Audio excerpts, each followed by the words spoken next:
Gunung Kelud merupakan salah satu gunung berapi yang masih aktif sampai sekarang di Indonesia. Gunung yang terletak di Provinsi Jawa Tengah ini tercatat telah meletus sebanyak 30 kali dalam 1000 tahun terakhir. Letusannya yang paling hebat terjadi pada tahun 2014 silam, yang menurut para ahli mengalahkan letusan Gunung Merapi dan Gunung Sinabung. Walaupun menjadi gunung berapi yang ditakuti karena letusannya yang dahsyat, masih banyak pengunjung yang datang ke Gunung Kelud untuk menikmati keindahannya.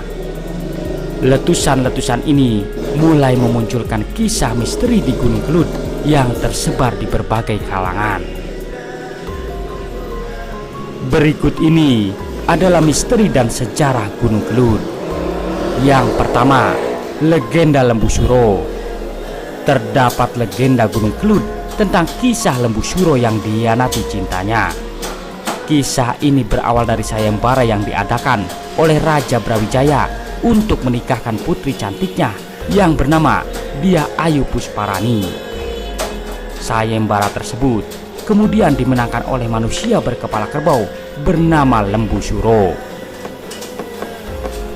Namun, sang putri tidak ingin menikahi Lembu Suro sehingga membuat syarat berharap pernikahan akan gagal. Sang putri menyuruh Lembu Suro untuk membuat sumur hanya dalam waktu 1 malam dan disanggupi oleh Lembu Suro. Penggalian sumur pun dimulai. Dengan segala kesaktiannya, sumur sudah hampir selesai, namun putri menyuruh prajurit kerajaan untuk menimbun Lembu Suro yang ada di dalam sumur dengan bebatuan dan pasir.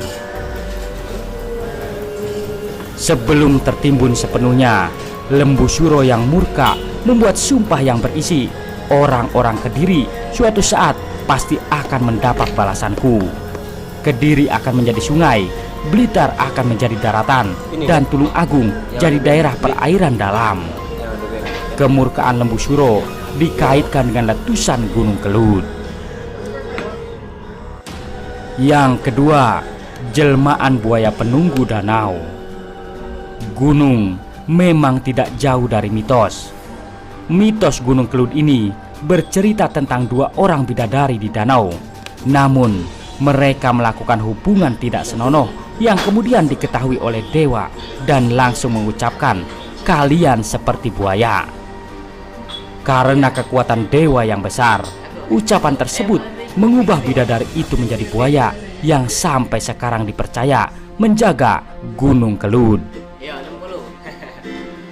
Yang ketiga, jalan misterius.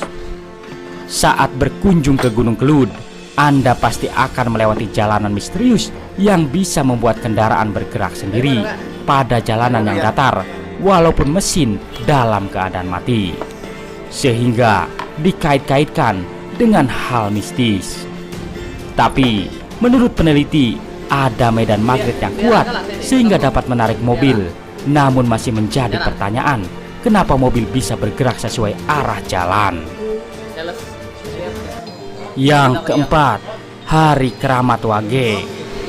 Wage, Pon, Pahing, ataupun Kliwon merupakan hitungan kalender Jawa. Mungkin Anda sudah sering mendengar tentang malam Jumat Kliwon yang dianggap angker. Namun berbeda bagi penduduk Gunung Kelud yang selalu waspada pada tanggal Wage. Karena letusan gunung yang beberapa kali meletus selalu jatuh pada Wage, seperti letusan pada tahun 1955, 1966, 1990, 2007, dan 2014. Yang kelima, keris Empu Gandring. Pada zaman kerajaan Singosari, Empu Gandring adalah orang yang menciptakan keris dengan kesaktian yang luar biasa dan aura magis yang sangat jahat. Konon, keris ini direbut oleh Ken Arok dan digunakan untuk membunuh Empu Gandring, yang membuat keris tersebut semakin jahat di tangan yang salah. Keris tersebut yang menjadi penyebab terbunuhnya Ken Arok sendiri, Anusapati, dan Kebo Ijo.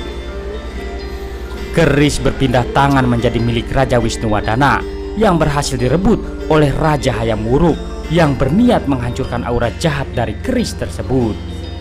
Ia pun mengubur keris di dalam Gunung Kelud untuk menahan aura jahat tersebut.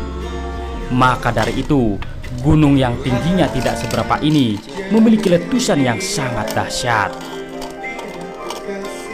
Yang keenam, ritual Gunung Kelud.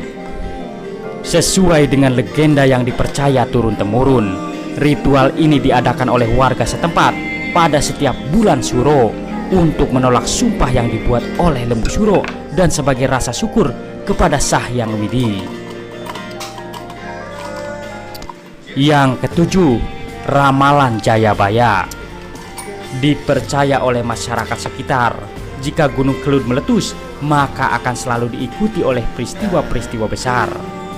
Kepercayaan ini sudah memiliki beberapa bukti yang nyata, seperti kelahiran Raja Hayam Wuruk dan Presiden Soekarno yang lahir bersamaan dengan meletusnya Gunung Kelud.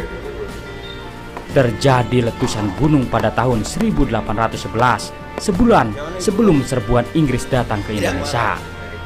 Tahun 1901 yang diawali dengan gerakan politik di Indonesia.